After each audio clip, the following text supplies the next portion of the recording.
They say that breaking up is hard to do.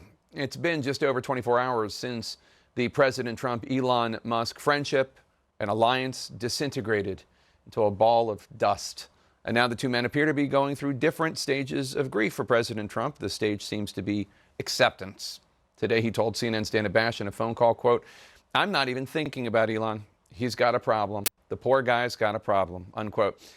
And indeed, so far at least, we have not seen another Trump remark or post on social media about Elon Musk.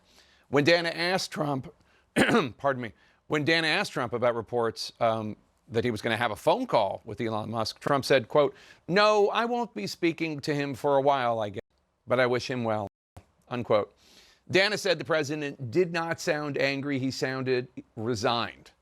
And here's another breakup hallmark. An official tells CNN that the president plans to get rid of that red Tesla that he purchased from Elon Musk in March.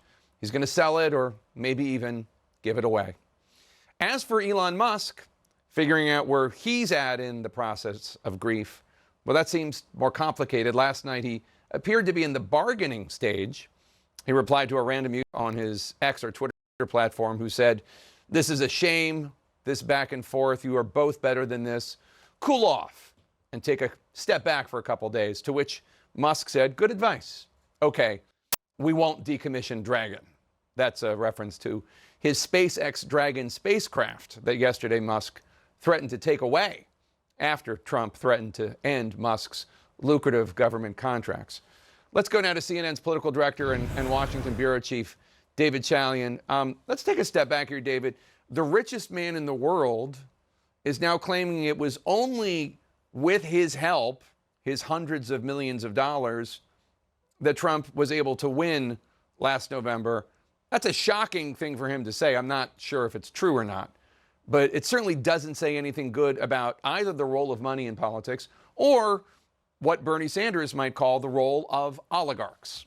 Right. It seems to suggest, right, that Musk is leaning into his ability to influence and purchase election results here, which, by the way, he has a mixed record on. Now, you are right. He spent north of $290 million in 2024 in support of Trump, the single largest individual contributor on the Republican side of politics. But just more recently, Jake, he spent $23 million to try and win a Supreme Court race in Wisconsin and failed pretty miserably at that. So I guess, yes, it says something about money in politics. What I think is clear from them today is that they both kind of, I would say, step back from the brink, but they already went over the cliff there or whatever. So I would say clearly neither side saw advantage today in actually escalating or keeping up that frenetic pace of attacks that we saw yesterday.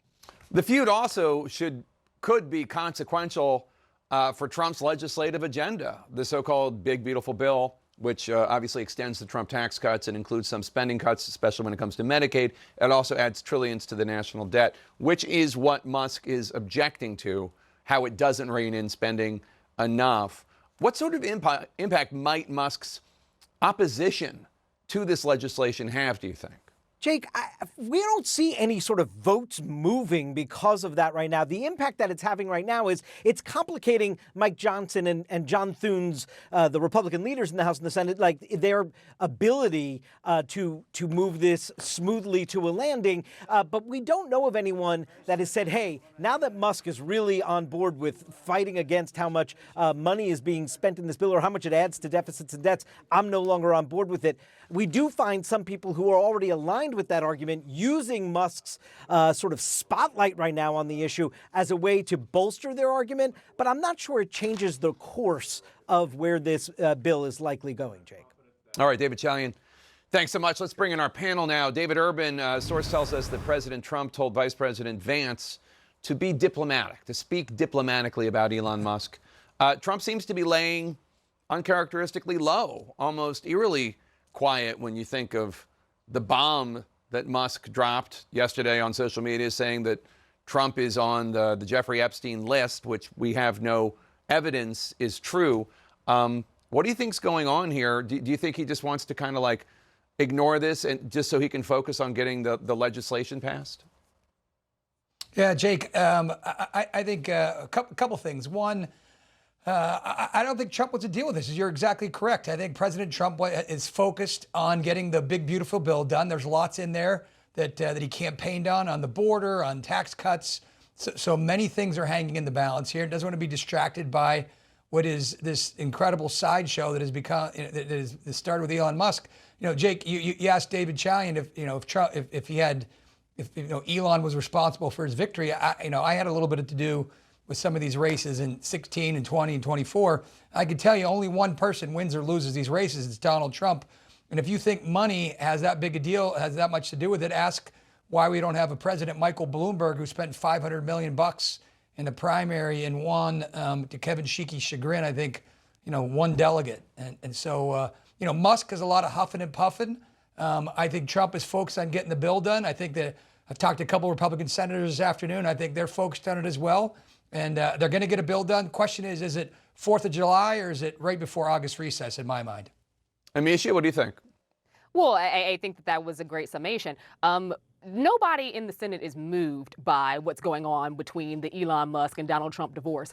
Donald Trump is taking a page out of his own book, like stay the course, stick to what matters. At the end of the day, he ran on the ideals of what's in this bill. He went out and campaigned on it. He's talked about it. He knocked on doors himself when it came to House members to get them to vote for it. And he doesn't want to see it blow up in smoke. I think that the Elon Musk breakup was something that many of us knew was going to happen, maybe not in this epic fashion, but the president wins nothing by going into that level of a fight with Elon Musk. I think that for him, it is trying to get this by this July 4th deadline, trying to, make sure that the Senate doesn't tear it up more than what he would expect. He knows it's not going to look the same as the one that passed through the House, but he definitely doesn't want it to be dismantled too much.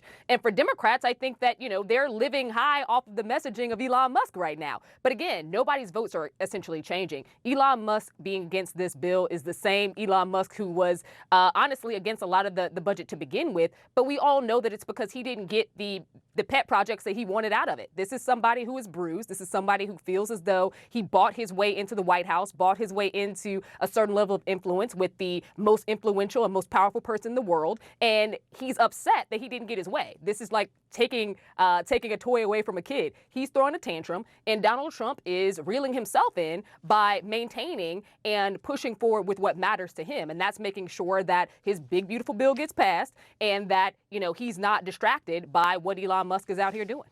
Amisha, let's turn to a separate subject. Hold on one second, David. The Trump administration is apparently preparing to cancel a huge chunk of federal funding for the state of California, multiple sources tell CNN. One source says a whistleblower told Congress that all research grants to the state of California are going to be canceled. What's your reaction?